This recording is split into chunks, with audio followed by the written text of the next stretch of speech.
ములుగు జిల్లా ఏటూరు నాగారం చెక్పోస్టు వద్ద వాహన తనిఖీలు చేపట్టిన పోలీసులు అక్రమంగా పశువులను తరలిస్తున్న కంటైనర్ను పట్టుకున్నారు.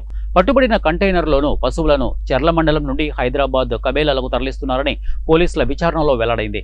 40 పశువులను స్వాధీనం చేసుకుని భూపాలపల్లి జిల్లా రాంపూర్ గోశాలకు తరలించారు. కంటైనర్ను సీజ్ చేసి ముగ్గురిపై కేసు నమోదు చేసిన పోలీసులు గో అక్రమ రవాణాపై జిల్లా ఎస్పీ శబరీష్ ఆదేశాలతో ఏటూరు నాగారం ఏఎస్పీ శివం, ఉపాధ్యాయ సిఐ శ్రీనివాస్ సూచనల మేరకు నిత్యం తనిఖీలు చేసి కట్టడి చేసిన గో రవాణాను యథేచ్ఛగా కొనసాగించడం చట్టరీత్యా నేరం.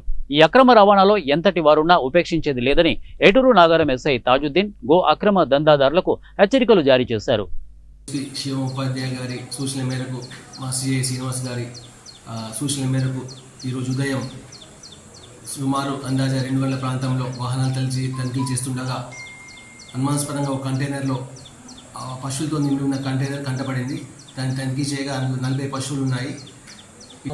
40 పశువులను గోశాలకు తరలించాము. రాంపూర్ గోశాలకు భూపాలపల్లికి ముగ్గురు పైన కేసు నమోదు చేశాము. ఇక నుండి రెగ్యులర్గా వెహికల్ తనిఖీలు చేస్తూ ఉంటాం. మేము బార్డర్లో కానీ మా NH 163లో కానీ డైలీ ప్రతి చోట తనిఖీలు చేస్తూ ఉన్నాము. కానీ ఏదో ఒక చోట అక్రమ రవాణా జరుగుతుంది. ఇటువంటి అక్రమ రవాణా జరగడం చాలా చట్ట వ్యతిరేకము.